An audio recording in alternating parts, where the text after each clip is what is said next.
Finally मैं class 9th के बच्चों के लिए वीडियोस लेकर के आ चुका हूँ। क्लास 9th के स्टूडेंट का बहुत सारा मैसेज था कि आप 10th के लिए काम कर रहे हो, 11th के लिए एंड 12th के लिए, हमारे लिए क्यों नहीं? सर, हमारे लिए भी कंटेंट लेकर के आइए ताकि हम भी एग्जाम में टॉप करें अपने बड़े भैया दीदी की तरह। वो सुने थे अपने बड़े भैया दीदी से कि मिडिल एजुकेशन एमपी का टॉप यूट्यूब चैनल है जो कि अच्छा कंटेंट देता है, जहां से बहुत सारे क्वेश्चंस एग्जाम में भी देखने को मिलता है। इसी भरोसे से वो मेरे पास आए और मुझे मैसेज करना स्टार्ट किए। एंड फाइनली अब तुम्हारे सामने मैं 9th के सोशल साइंस का पहला वीडियो रख रहा हूँ। धीरे धीरे क्रमशः सभी वीडियोस आएंगे, वीडियो का पीडीएफ भी मिलेगा, विथ सोल्यूशन प्रोवाइड कराऊंगा। मैं एक नज़र आपको सोल्यूशन दिखा देता हूँ, इस प्रकार से आपको बाकायदे सोल्यूशन भी मिलेगा। बस तुम्हें करना क्या है, वीडियो में एंड तक बने रहना है। एक एक क्वेश्चन को तुरंत यहीं पर मेरे साथ याद करना है। ऐसा मानना है कि हम याद करने बैठे हैं और सारा क्वेश्चन रट लो, क्योंकि यहां से बहुत सारे क्वेश्चंस एग्जाम में देखने को मिलेगा। आपके ब्लूप्रिंट के अकॉर्डिंग ही सारे क्वेश्चंस को अरेंज किए गए हैं, उसी प्रकार से सारे क्वेश्चंस रखे गए हैं जिस प्रकार से त्रैमासिक परीक्षा के एग्जाम में देखने को मिलेगा। वैसे मैं तुम्हें बता देता हूं, मिडिल एजुकेशन ये प्रैक्टिस सेट नंबर पहला है। वैसे तो 2 सेटों में लेकर के आऊंगा, और जो स्टूडेंट्स दोनों प्रैक्टिस सेट को अच्छे से सॉल्व कर लिया, एक बार, 2 बार, 3 बार, यही यही पढ़ो, लिटरली एग्जाम में तुम्हें काफी हेल्प मिलेगा। एंड टोटल 75 मार्क्स का आपका पेपर रहेगा। समय 3 घंटे। मेरे दोनों वीडियोस देखने के बाद 3 घंटे नहीं बल्कि 2 घंटे में पूरा पेपर सॉल्व कर जाओगे। ये क्लास 9 के सोशल साइंस का प्रैक्टिस पेपर है। आगे देख लेते हैं, यहाँ पे नोट लिखा है एंड यहाँ पर इंस्ट्रक्शन मौजूद है, जैसे कि सभी प्रश्न को हल करना अनिवार्य है। एंड मध्य प्रदेश के सभी स्कूल के लिए अति महत्वपूर्ण प्रश्न का संग्रह है इस प्रैक्टिस पेपर में। आगे हमारा प्रश्न क्रमांक 1 कह रहा है कि सही विकल्प का चयन करके लिखो।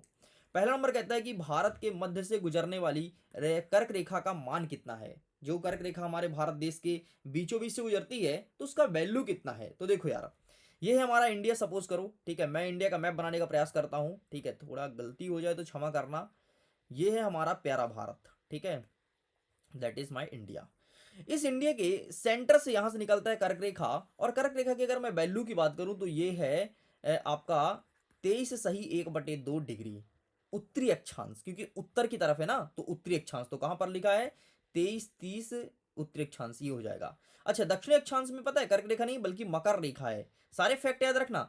जो दक्षिणी अक्षांश है डिग्री सेम रहेगा, बस उत्तर की जगह दक्षिण हो जाएगा, तो यहाँ पर मकर रेखा है। इस चीज को ध्यान रखिएगा। चलो आगे बढ़ते हैं। अब बोलोगे सर ये क्या है, इसका मतलब बता दो। तो देखो 82 डिग्री जो 30 मिनट है, इसमें है भारत का मानक यमोत्तर रेखा, मतलब स्टैंडर्ड टाइम लाइन इंडिया। ये है पूर्वी देशांतर में। बाकी पश्चिमी देशांतर कोई वैल्यू नहीं है जो हमारे लिए इंपॉर्टेंट हो। तो बस ये तीनों वैल्यू याद रखना, तीनों अलग अलग चीज को दर्शाता है।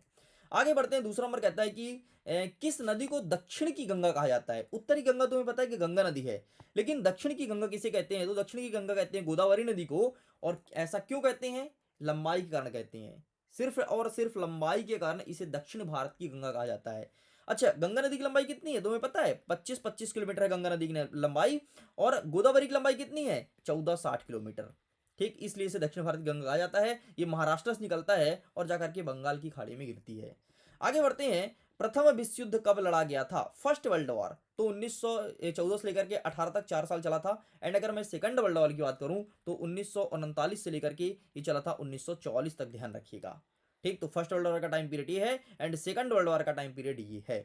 आगे बढ़ते हैं। चौथा नंबर कहता है लोकतंत्र जनता के लिए, जनता के द्वारा जनता का शासन, उपरोक्त कथन को किसने कहा है? इसे कहने वाले हैं अब्राहम लिंकन। ये अमेरिका के राष्ट्रपति थे। ध्यान रखना। आगे बढ़ते हैं। पांचवा नंबर कहता है कि भारतीय संविधान के निर्माण में कितना समय लगा था? हमारे संविधान को बनाने में 2 वर्ष 11 माह और 18 दिन का समय लग गया था। हमारे संविधान में 22 भाग हैं और 395 अनुच्छेद हैं। इस चीज को ध्यान रखिएगा। अगर मैं अनुसूची की बात करूं तो 12 अनुसूची है हमारे संविधान में। ठीक है, चलो आगे बढ़ते हैं। नेक्स्ट हमारा छठवां नंबर कहता है कि मानव संसाधन के रूप में जाना जाता है। किसे मानव संसाधन के रूप में जानते हैं? तो यहाँ पर मानवीय पूंजी भी है, उत्पादक भी है, साधन भी है, उपरोक्त सभी। तो इसका सही आंसर हो जाएगा उपरोक्त सभी। All is the above is correct answer, अर्थात ऑप्शन नंबर डी। मैं सारे फैक्ट बता रहा हूं, देखो इससे इर्द गिर्द जितना भी जुड़ा हुआ फैक्ट है जो तुम्हारे एग्जाम में काम आ सकता है, मैं सारे फैक्ट तुम्हारे सामने रखना हूं। सारे फैक्ट को मेरे साथ याद कर दिया ना। आगे बढ़ता है प्रश्न क्रमांक 2, जिसमें कहता है रिक्त स्थान की पूर्ति करो। पहला नंबर कहता है कि भारत की भूमि का क्षेत्रफल डैश डैश डैश वर्ग किलोमीटर है। मतलब जो हमारे इंडिया का क्षेत्रफल है वो कितना है, तो हमारे इंडिया का क्षेत्रफल है 32,87,263 वर्ग किलोमीटर। 32,87,263 वर्ग किलोमीटर, ये हमारे इंडिया का क्षेत्रफल। अच्छा, हमारे इंडिया क्षेत्रफल इतना है, लेकिन अगर मैं टोटल विश्व की बात करूं ना, तो विश्व में हमारा इंडिया मात्र 2.43% है पूरे विश्व में। 2.43% मात्र। मतलब समझो विश्व कितने बड़ा होगा। अपने आप में तो हर चीज 100% होता है ना, तो 100% भूमि में से हमारे भारत की भूमि है 2%। समझ लो विश्व कितना बड़ा है। नेक्स्ट कहता है दूसरा नंबर, अरावली और विंध्याचल की पहाड़ी में डैश डैश डैश का पठार स्थित है। मतलब अरावली और विंध्याचल की पहाड़ी में कौन सा पठार है, तो यहाँ पर आपको लिखना है मालवा का पठार। और ये जो आपका उज्जैन हो गया, इंदौर हो गया, ये सब मालवा पठार के अंतर्गत ही आते हैं। नेक्स्ट हमारा कहता है तीसरा नंबर, 804 ईस्वी डैश डैश डैश में ने खुद का फ्रांस का सम्राट घोषित किया था। मतलब फ्रांस का सम्राट किसने बना था 1804 ईस्वी में, ये पूछ रहा है। तो नेपोलियन बना था, ठीक है, उस टाइम पे नेपोलियन को उदय हुआ था और नेपोलियन ही फ्रांस का सम्राट था। ठीक है, नेक्स्ट कहता है चौथा नंबर, चीन के राष्ट्रपति की नियुक्ति किसके द्वारा की जाती है। तो चीन में जो राष्ट्रपति होता है ना, वो बहुसंख्यक मतदाता के द्वारा की जाती है। मतलब बहुत सारे लोग वोट डालते हैं, और एक बार वोट डालने के बाद वहां पर फिर 15 साल शासन चलता है। हमारे यहाँ 5 साल है ना, वहां 15 साल के लिए एक बार बन गया, 15 साल के लिए फुर्सत। क्या गजब है यार। नेक्स्ट कहता है पांचवा नंबर, कि कच्चा माल तथा नगद पैसे को डैश डैश डैश कहते हैं। इसे कहते हैं कार्यशील पूंजी। कार्यशील मतलब नगद पैसा आ रहा भाई, कार्यशील है, मेहनत करोगे पैसा आएगा, ठीक है। और कच्चा माल मतलब रॉ मटेरियल, मेहनत करोगे तो कच्चा माल मिलेगा। जैसे तुम्हारा धान की फसल लगा लो तो चावल मिलेगा, ये सब कच्चा माल कहलाते हैं। नेक्स्ट कहता है, अच्छा कच्चा माल क्या होता है, जो सीधे हमें कृषि से निकलता है, ठीक है, वो सब कच्चा माल है। दूध कच्चा माल में आएगा, लेकिन दूध से पनीर बना दो वो कच्चा माल नहीं आएगा, वो औद्योगिक में आएगा। नेक्स्ट कहता है अर्थव्यवस्था के डैश डैश डैश प्रमुख क्षेत्रक हैं। तो अर्थव्यवस्था के 3 क्षेत्र हैं, प्राथमिक, द्वितीयक एंड तृतीयक। इस पर हम डिटेल में बात करेंगे अगर 2 या 3 नंबर के क्वेश्चंस देखने को मिलेगा तो। आगे बढ़ते हैं, तीसरा नंबर कहता है सत्य सत्य लिखो। पहला नंबर कहता है खारे पानी के झील को क्या लैगून झील कहते हैं। बिल्कुल सही बात है, खारे पानी की झील लैगून झील कहलाती है। नेक्स्ट कहता है प्रायद्वीप भारत की अधिकांश बड़ी नदियां उद्गम क्षेत्र पश्चिमी घाट में है। बिल्कुल सही बात है, अधिकांश बड़ी नदियां पश्चिमी घाट से निकली है और जाकर के पूर्वी घाट में गिरती है ना। नेक्स्ट कहता है नेपोलियन, अच्छा सर यहाँ से क्यों निकलता है पश्चिमी घाट से, ऐसा क्या रीजन है। अरे यहाँ से निकलने का रीजन है कि यहाँ पर बड़ी बड़ी पहाड़ियां हैं, और पर्वत तो जो नदियां होती हैं पहाड़ से निकलती हैं ना, इस रीजन जानते हो तुम। नेपोलियन ने 1804 में फ्रांस की गद्दी पर बैठा। बिल्कुल सही बात है भाई, मैंने अभी यहाँ पर डिस्कस किया। तीसरे नंबर पर देखो, नेक्स्ट कहता है जार निकोलस लोकतंत्र का शासक था, नहीं था रे, है ना, इसका विरोध करता था ये।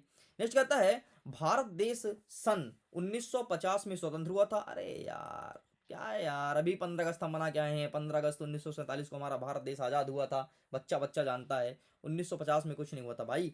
1950 में पता है क्या हुआ था, इस टाइम पे हम लोग ना गणतंत्र दिवस मनाते हैं। गणतंत्र दिवस 26 जनवरी को, 26 जनवरी 1950 को, क्योंकि इसके पहले हमने राष्ट्रगीत अपनाया था, ठीक है, राष्ट्रगान गाया था, ये सब कुछ किया था। 24 तारीख को हमारे भारत देश के पहले राष्ट्रपति भी 24 जनवरी 1950 को बनाया गया था। कौन थे पहले राष्ट्रपति, आंसर लिखो कमेंट सेक्शन में। जिस स्टूडेंट का आंसर सही होगा मैं उसको हार्ट दूंगा, ताकि सभी स्टूडेंट को पता चल सके कि इसका आंसर सही है।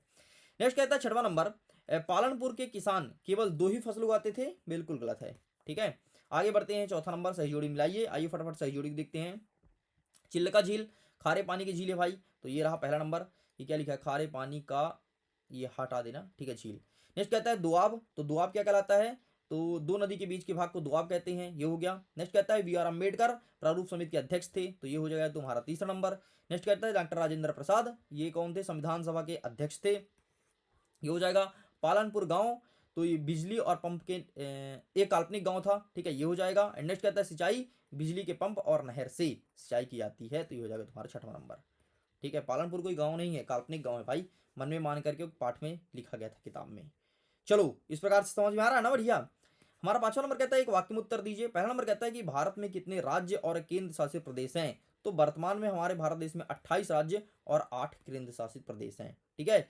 सारे केंद्र शासित प्रदेश का नाम तुम्हें पता होना चाहिए। दिल्ली, पुडुचेरी, दादर नगर हवेली एवं दमन एवं दीप, ठीक है। अंडमान निकोबार द्वीप समूह, जम्मू कश्मीर, लद्दाख, कितने भी भाई, 1 2 3 4 5 6, और क्या छूट गया, लक्षद्वीप और अंडमान निकोबार द्वीप समूह, इस प्रकार से 8।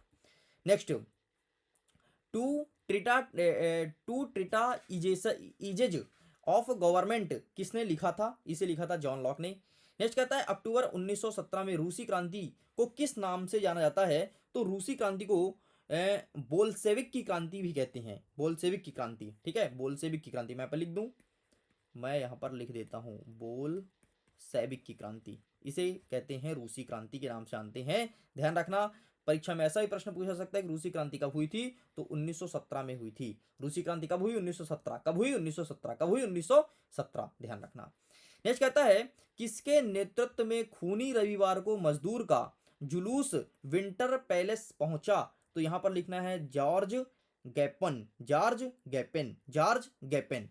किसके नेतृत्व में खूनी रविवार को मजदूरों का जुलूस विंटर पैलेस पहुंचा था, तो जॉर्ज गैपॉन, जॉर्ज गैपॉन, जॉर्ज गैपॉन, याद कर लो, जॉर्ज गैपॉन के नेतृत्व में खूनी रविवार को जितने भी मजदूर का संगठन था वो विंटर पैलेस पहुंचा था।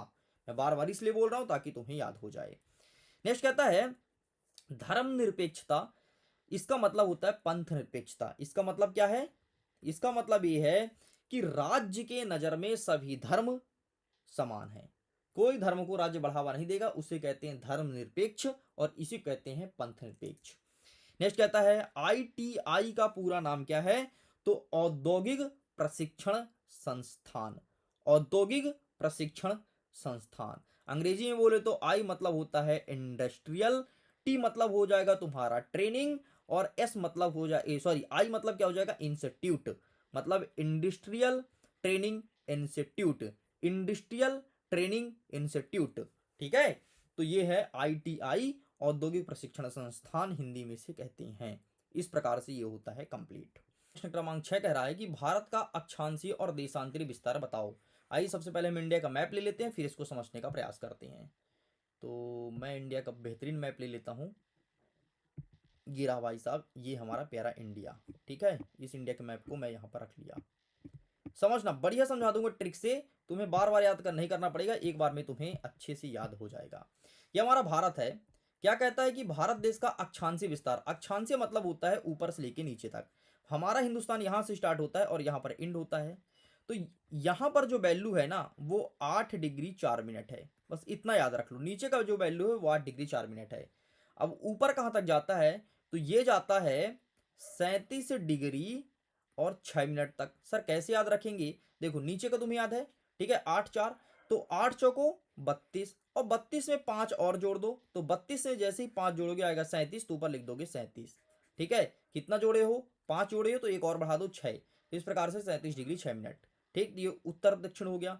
अब देशांतर मतलब बोला है, मतलब यहां से लेकर के और यहां तक पूछा है। आइए यहां भी देख लेते हैं, यहाँ पे क्या लिखा है 6, यहाँ पर तुम 6 लिख दो, ठीक। 6 के बाद यहाँ पर क्या लिखा है पीछे 7, तो यहाँ पर तुम 7 लिख दो। बीच में क्या बचा 8, तो 8 लिख दो, तो 6 7 8, और यहाँ पे लगा दो डिग्री, यहाँ पे लगा दो मिनट। मतलब 68 डिग्री 7 मिनट से प्रारंभ होता है और ये चलता है 97 डिग्री 25 मिनट तक। बस ये तुम्हें याद करना पड़ेगा, मतलब ये वैल्यू याद कर लो, बाकी दो तुम्हें ट्रिक से निकल गया, ठीक है। आगे बढ़ते हैं। कर्क रेखा भारत के कौन कौन से राज्यों से होकर के गुजरता है, तो कर्क रेखा हमारे भारत के 8 राज्यों से होकर के गुजरता है। 8 राज्य कौन कौन से हैं, आइए हम देखते हैं। सबसे पहले यहाँ पर है भाई, देखो नीचे क्या है, गुजरात, ठीक है। इसके लिए मैं पेन चेंज कर लेता हूँ ताकि तुम्हें आसानी से समझ में आ जाए। सबसे पहले यहाँ पर क्या है, नीचे गुजरात है, फिर है राजस्थान, फिर आता है हमारा मध्य प्रदेश, फिर आता है छत्तीसगढ़, फिर आता है झारखंड, और फिर आता है पश्चिम बंगाल, यहाँ पर है त्रिपुरा, यहाँ पर है मिजोरम। आंसर दिखाऊंगा, परेशान मत होना, ठीक है, परेशान बहुत जल्दी हो जाते हो। ये देखो सबसे पहले अक्षांशीय देशांतरी विस्तार देख लो, बिल्कुल सही लिखा है, ठीक है। एंड नेक्स्ट तुम्हारा ये रहा कर्क रेखा, सबसे पहले गुजरात, ओ भाई इसमें राजस्थान नहीं लिखा है, 1 2 3 4 5 6 7, एक राजस्थान यहाँ पे जोड़ लेना भाई, गुजरात का राजस्थान भी है, आरजे राजस्थान, ठीक है, इसमें मिस्टेक है। गुजरात, राजस्थान, मध्य प्रदेश, छत्तीसगढ़, झारखंड, पश्चिम बंगाल, त्रिपुरा, मिजोरम, बस इतना तुम्हें लिखना है। चलो आगे बढ़ते हैं।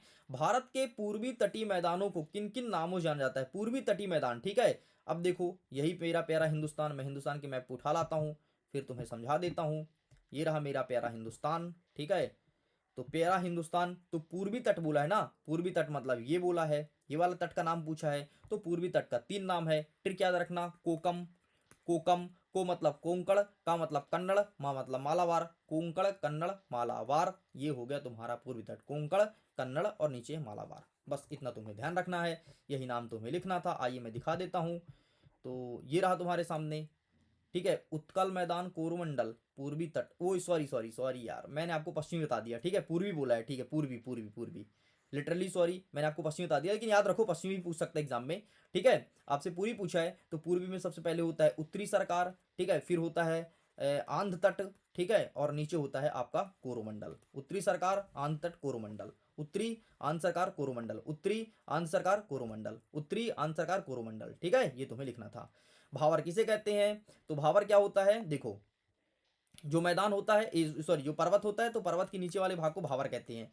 जहां से पर्वत का पानी नीचे मैदान में प्रवेश करता है उसे भावर कहते हैं। बस इतना तुम्हें लिखना है। नेक्स्ट कहते हैं अफवाह तंत्र से क्या सा है? अफवाह तंत्र का मतलब होता है कि पानी का बहाव।